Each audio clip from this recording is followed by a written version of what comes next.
to the Gentleman's Lounge. I'm Peyton, and I'm your host of the Gentleman's Handbook Podcast. Today we have a special guest, who I also call a friend, Davin King. Davin King is the owner of DMK Transport Trucking Company, and he's a man that represents the core values of what it means to be a gentleman. And it's my pleasure to welcome him on to the show today. How you doing today, my brother? I'm good, man. Thanks for having me here. Gentlemen, how y'all doing today? I've been knowing Davin since about 2013. I met him through my older brother, and I was living in Ruston at the time, in North Louisiana, about 5 hours from here. And my brother was living down here in New Orleans. And him and Davin worked on the same job, and we would communicate back and forth about things we wanted to accomplish in our lives.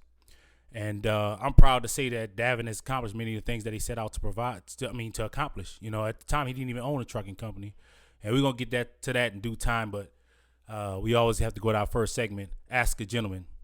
And typically people ask me things every day, ask for my advice.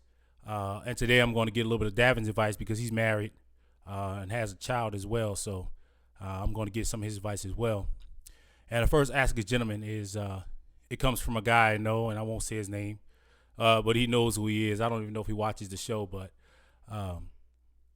he told me that recently he got a girl pregnant. I think this is the third time around. She had maybe 2 abortions the first 2 times, and this time around, I guess he asked him, he said, what are we going to be doing? And he said, I told her the truth. The truth is I don't want to be with you no matter what. There's nothing you can do to salvage this relationship. And then she went on to tell him that I'm going to be the worst baby mama you ever had. And she up and moved to Atlanta, and he was upset about it. And he was like, I don't understand why women act like this. I don't understand why, women want to be this way, And, throughout the relationship with the woman, I had told him several times to go ahead and end it, but he chose to continue to stay. And this is the end result of his choices. So, Davin, what kind of advice would you give this young brother about his situation going forward? Well, going forward, I think he just need to start looking for the telltale signs of, you don't have a good woman.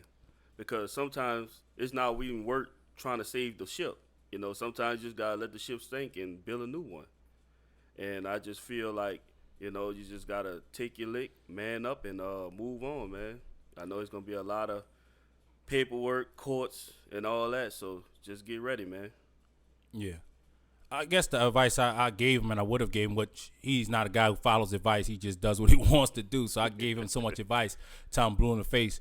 But I just wanted to talk about the situation because I see a lot of guys go through the situation. And it comes down to, first, you have to put the blame on himself because the warning signs were clear as day. There were several different situations. He was also at level 7 of disrespect. I won't lie. He probably was, Super Saiyan level disrespect. And this is the end result of his actions. We all, as men, we have to be leaders. You can't seek to blame the woman for everything that goes on or goes wrong when the situation goes bad. Sometimes you have to look at what you allowed. What were your boundaries? And a lot of time, guys, they stick with women because they feel like they can't do any better or it's going to be work to get a new woman. And this is the end result of what you get in that situation. And, hey, good luck to you, man. Just go ahead and put yourself on them papers because it's coming. It's coming. Just try to be the best father that you can to your child. And you need to start establishing some boundaries that need to be taking place because it's going to be hard because you've had no boundaries whatsoever in the entire relationship. So, to try to establish boundaries now is going to be a little difficult. And so that's all I got for you today for that situation. And I wanted to add one more thing. Well, once she has the baby and you have a moment with that baby, if it's just you and the baby, man, well, go at Walgreens, man. Get that DNA test. Make sure before you even go through all that hassle, man. No doubt. Man, get that test. I'm a firm believer in getting a test. And it's not a solution, I think, that's based on a mistrust for women, but it's a solution based on your trust as a man in a firm situation. It's been too many people I've known to think that someone was their father to find out it wasn't their father. So in order to quiet my anxiety and thoughts about it, I'll get the test. Get that swab, get the swab, put in the baby cheek, drop it in a little Ziploc bag. You know what I mean? Ship it all with your money order. Yeah, and you good to go. So now we're gonna move on. We're gonna talk to Davin about some of the things that made him very successful. Because Davin is a guy. He's a homeowner. He's a business owner. He's married. He has one child, and we're going to discuss some of the things that kind of put him on that path from just a regular guy out there working day to day, trying to make ends meet, to a business owner, to being in charge of his own life. So we're gonna go ahead and discuss some of those things. I prepared a few questions for my guy, and just a few questions I wanted to understand to help not only our gentlemen viewers around the world, but also help myself to push myself into being more of a business owner as well. First thing I want to ask you is, when did you start your trucking company? I started my trucking company in 2015. Okay, 2015. So tell me about what was going on and what pushed you into that direction of starting a trucking company. Well, man, just coming up, man. Just you know me. I've been doing a lot of odd jobs, layoffs here and there, and I was just striving for something that can, I don't have to worry about security. So that will really led me to the trucking industry. Okay. I remember my brother told me a story about how you and him worked at a warehouse and they ended up firing you guys. So much so that it was not illegal firing, that you guys actually went to the EEOC and received some sort of reparation for the illegal firing on racial basis. Was that something that you saw that you said, you know what, I'm not dealing with this no more. I'm tired of dealing with people who I know I'm smarter than, people who I know that I understand things better than, I'm just going to do for myself. Is that something that pushed you into trucking as well? Yes, man, because when you don't own it, you don't have no say. So no matter what kind of paperwork, documentations, or skills you have, anybody could just anybody could come in the door and have less than you, and it's all on the manager or the supervisor, whoever's doing the hiring process. So when you start your own business, you eliminate all that. It's all, everything is on you. I remember one time you told me that you were working offshore shortly before you started the trucking company, and you said, I told him one day, this is the last time I'm going offshore, man. I'm not doing this no more. It's done. I'm done with this. What kind of pushed you to feel like that? Well, just doing my research in the trucking, because I did a lot of research, and I have friends that's also in the trucking, so we always conversate about me making that move and making that jump, and just sitting there, on the boat, gone away from my family, friends, and I just had to take a leap. It just was like now or never, and you always put in that situation, and that's what hurt a lot of people, because they're so scared that if they leave their job, they might lose everything. But that's all in fate, man. You gotta have a lot of high faith in yourself, man. And if you got a lot of high faith for yourself, man, it's gonna work out for you. Yeah, I appreciate what you said. You said a lot of people are fearful of leaving that comfort of a job in order to go out and venture on their own. That's one thing I really believe, that in this world, if you're a man and you want something, you have to take it. You don't deserve anything as a man. You have to take what you want. You have to create what you want. It's like if I'm a man and the grocery store closed today, can I still feed my family? You know what I mean? You quit a job that was paying you probably well. I hear that guys on the offshore that get paid pretty well, work hard, but you get paid well, to say, you know what, I'm gonna go on my own. I'm gonna do what I need to do, because I'm tired of getting what people give me. I want something different. And I think that a lot of people want to know something like, how did you get your first truck? Well, when you just talked about the EOC incident, we did get compensated for the little incident, whatever we went through. It wasn't much. Mm-hmm. You know what I'm saying? Like, a lot of people be like, man, I need a whole lot of money to start. Sometimes you don't. It wasn't much, man. Like it was like $5,000. I got I felt like I could have got more, mm-hmm. but it was like $5,000. And me and my friend, man, we was at the dealership, and I'm like, man, it's time for me to get a new car.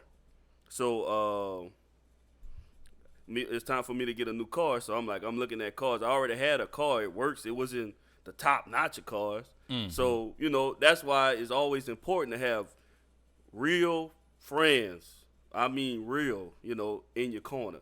Cause a real friend gonna tell you the real. You know what I'm saying? I'm a type of person, I don't want nobody to sugarcoat nothing to me. If I'm messing up, tell me I'm messing up. Tell me what I can do to do better. You know what I'm saying? So me and my friend, back to, the story, me and my friend, we in the dealership, and I was about to get the Mustang. They just changed the body style, man, clean, man, black on black, the alloy rims, sounding good, the 5.0. I'm like, man, I'm about to kill the street.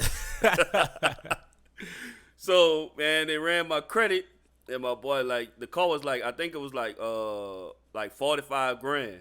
Yeah. I was gonna put the down payment, gonna have my note. I was already working on something, like working. I'm not married at the time, no kids, so I'm like, it's just me, two-door coupe, about to kill it. So my boy was like, man, if you just got approved for 40 G's for a car, why you don't just go get a truck? And you can make more money. And you could get Mustang, you could get the top of the line Mustang.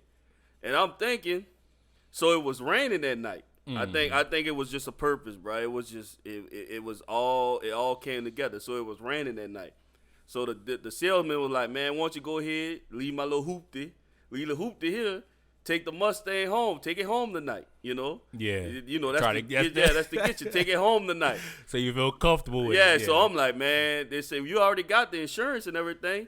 I was waiting for my money to come through. My money was coming the next day. So it's like, when you just get the money, just come bring the money and we're going to do the paperwork and you could go about your business. Yeah. So it was raining. So I'm like, man, I don't want to take this car in the rain and take a chance and wreck it. Then it's mine, So I was like, you know what? I'm going to just leave it here. I'm going to just come back tomorrow. So that whole ride back, my boy went his way, I went my way. So I'm heading home. I'm at home just thinking about it. Like, man, my boy was right. I really can take this money and start my own thing. So I was like, you know what? Excuse me. Oh, bless you. So I said, you know what? I'm going to just go ahead and get in this trucking game. So I said, man, what I have to do to start the process. And, man, and it just went from there, man. I didn't look back. Man. He gave me the paperwork, the books and stuff to do the studying, to get the license. And after I got the license, man, went to the dealership, got the truck, man, and it was from there, man. So you really did it big, because the way I'm looking at it is like, man, you didn't even say, well, let me learn the business first. You really just hit the ground running, like, I'm going to get my own truck and I'm just going to learn on the run. Yeah, pretty much, man, because, at the time I had friends in it, so I'm like, they like, we got your back. If anything, go wrong, we going to make sure you get your stuff straight. So I had like support going into it. Okay, so that support, you feel like, made you a little bit less antsy to jump in that water. Yeah. Yeah, it's like when I talk about in the Deshaun Watson video about your circle, you know what I mean? And it's good that your friends wasn't like, man, you gonna be shining in the streets. They could have really told you that, hyped you up to go about that to get a depreciating asset. Instead, you wouldn't made that truck happen. You wouldn't got that truck. And I remember, you grinded with that truck. Not only you paid for your wedding with that truck, you paid for your house with that truck. And from my understanding, I know we talked maybe a couple weeks ago, maybe I remember when I went to Vegas, yeah, and you was going to Atlanta. And, what you went to the A to do? Man, we ain't going to pick up another truck to add to the company, man. Truck number 2. Truck number 2. You know what I'm saying? On average, how much, do you make, not to put your finances out there, but how much do you make from one truck?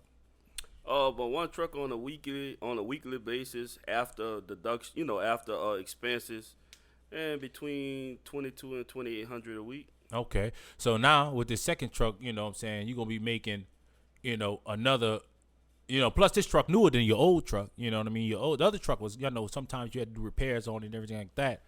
And I know you're a very strategic guy. You're not easily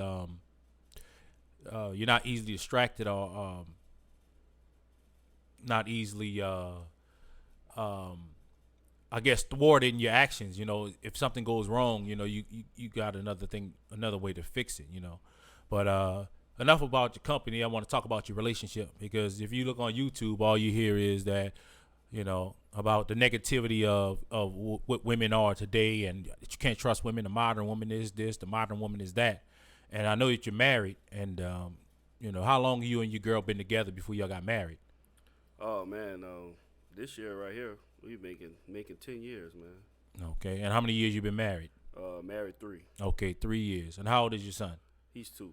So I see that one thing you told me is like, man, when make sure that you get married before you have children. Why do you think that's so important? Man, that's very important, man, because I have friends that has, women, children with women, and they're not affiliated with them no more. And I seen the situations, the cursing, the screaming, the courts, the paperwork, police. I didn't seen it all. So, I'm a type of person, I always pay attention to my surroundings. And I always tell people, man, just pay attention to your surroundings and just let it play itself out. You don't even really have to do nothing. And I just, by me, seeing people going through those situations, I'm like, man, I'm not going through that. I don't want to go through that. And I felt like I always had my friends tell me, man, and get married first before you start having children. And I really took that to heart. And I didn't even want to be in that situation. My mom and my dad wasn't together after they had me, so I didn't want to have my children go through that. Go through the separation of not having both parents at home. I know that different men require different things from their women. Some men think it's the best to provide for the bills in the household income in their home. Other men think that a woman should also provide the income in their home. I know your wife is a nurse. She makes quite a good living, I'm sure. And I remember on several occasions you told me before you married her, one of the things that kind of pushed you over the edge of marrying is whenever you were, one time your truck broke and she gave you some money to get you back on your feet, to get you back rolling. In your household, how do you typically split up the responsibilities? Well, pretty much, I pay everything, man. I feel like, when we first started out, till I was able to. I didn't try to force it, but as everything, the income and the finances started going up, I started taking more. Yeah. Now to the point where I'm paying 100% of everything. Okay. So the money she makes, she can make it and put it up.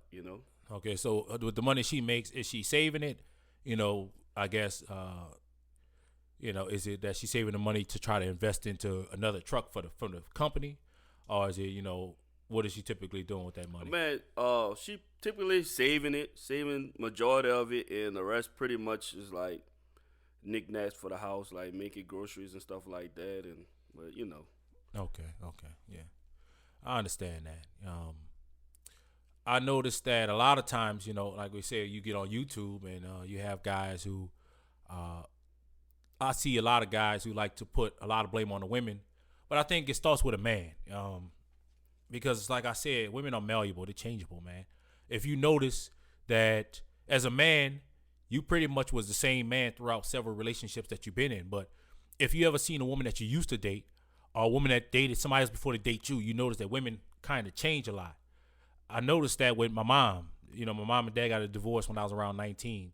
And when my dad, my mom, in our household, my mama made it to where there was no cursing. I don't remember my parents doing much cursing. No drinking. I can't tell you one time I seen my mom drink. My dad drinks a little bit now. And, none of my parents smoked, but none of that. That wasn't allowed in our household. The way our household was run was different. And when I saw my mom with this guy, I heard the guy using curse words. I seen the guy drinking beers, having alcohol in the house. And to me, out being 19, 20 years old, I'm shook. I felt like he disrespected my mother. But I didn't know, because I was young, I didn't understand that he was the man of that house, and that was the rules he set for that house, and my mother respected those rules because that's the rules he set. That's the standard he set, which was a poor standard, but it doesn't matter. I see that a lot of times women will follow the standard of whatever particular man they with. And if as a man you have no standard, you have no rules, you have nothing to, I guess, no rules set in place for what you believe that what should take place in your household, then there will be chaos. And I see a lot of guys talk about, you see how disrespectful this woman is? And then it's like, but look at you. Look what you're allowing. You allow yourself to be disrespected. I always see it like that. The relationship between a woman and a man, in a woman's eyes, is the same way men look at each other. If you're a coward, I'm gonna treat you like a coward. If you gonna let me disrespect you, I'm gonna disrespect you. That's how men look at it, and women look at it the same way. But a man looks at a woman through a different lens because we see women as the weaker sex, and not mentally weaker per se, but physically weaker. So you typically are prone to let a woman do more things or get away with more things than what you would let a man get away with. And sometimes that mentality can make a woman disrespect you and run all over you because you have no standards, you have no boundaries. In your relationship, what are some standards that you set that you believe that helps your relationship with your wife flow very well? Man, first of all, it's respect, man. It's definitely respect. You gotta respect. She gotta respect you just as much as you gotta respect her. You can't, like you said, it's all you set the tone. You set the tone, and like you said, she gonna fall in line onto how that tone is set, and it goes the same way too. Women, it's all what you looking for. If you just want a party girl, you gonna get a party girl that don't care, and whenever you need her to do something, she's not, and that's like you said. Once it's just how you set that tone. You gotta set that tone, man. Okay, yeah, I noticed that. You got to set a tone, man, because people respect you based off the way you treat and respect yourself. It's like as a man, you got to have a routine. You can't just lay in the bed till 1 o'clock, 12 o'clock in the afternoon, and expect your woman not to follow suit. You can't be a man who doesn't work out, and then your woman's out of shape, and then she's like, "But look at you." You can't be a man who wants your woman to eat a certain way, but then you eating fast food. Because women are watching at every moment to see if you slip, to see if you are who you actually say you are. That's something that I noticed, But, I know you got your son going on. What are some things that you plan to instill into him in order to make him grow into a man? And what's some things that you've already done with him? Well, first, discipline, man. He's young, but a lot of people like, he young, why you? But he gonna understand. One of these, he gonna get it, or just keep telling him, and it's gonna go in his head. Like, man, this is what my dad installed. And so discipline, respect. You gotta respect. Respect yourself, respect people around you. Even if you don't like them, if you don't want to deal with them, just, hey, man, I'm gonna show you the respect, and after that, however you feel, you just go your separate ways after that, just trying to give him the image of what he's gonna be looking at when he's older. Like when he's about me and my wife together, he's gonna be in his head, man. My dad and my mom have been married since I've been born, before I was born. So that's all I know. That's the standard he gonna have. I want a woman. I want a situation, a relationship like my mother and my father. I'm not gonna want all that drama, in my life. Cause, man, the less drama, the better. Trust me. Yeah, I know firsthand, man. I've been there. It's like going back to that 7 levels of disrespect. And once you see a man being disrespected, like, it didn't start that way. It's like if you go first time on a job, you kind of quiet, you kind of seeing what's the culture, what's the atmosphere, what can I do, what's the do's and the don'ts of that job. It's the same thing in a relationship. A woman comes in thinking, okay, what are the do's and the don'ts of this relationship? What can I get away with? What can I not get away with? What are his, enders? What will make him stop talking to me? How much can he take? Those things I think take place. And I was shocked that, how many men told me that the 7 levels, they've been through the 7 levels of disrespect. And level 7, and they didn't understand how they got there, But, one thing I want to point out before we end this interview, really, is that Davin is one of the biggest supporters of the podcast. Even when the podcast used to be me, my brother Jeremy, and 6ix9ine, and when they ended up not wanting to do the podcast anymore, Davin was like, man, get you a camera and do it yourself, and that's what I did. I bought the camera, I'm fresh to knowing how to work the audio visual side of everything. I usually was just a talker, and he challenged me to push myself to do these things, And Davin is the biggest supporter of the show that they have. He likes every video. He comments on every video. You know what I'm saying? He's urging me to get a new video out. And that's what true friendship is. That's what a brother is. Someone who actually supports your causes, not just with their words, but with their actions.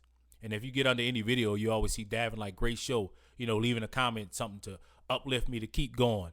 You know what I mean? And that's something that I really appreciate about Davin. I've been knowing Davin since 2013, And it's hard to come by men out here who really doing their thing, who are really walking in it like they talk it, It's a very rare thing, and it's very rare to meet great people. And I'm humbled by having Davin here today, being the first guest on the Gentleman's Handbook podcast. And I chose him not just because he supports the show, because he's actually somebody who you'd want to emulate. You know what I'm saying? He carries himself well.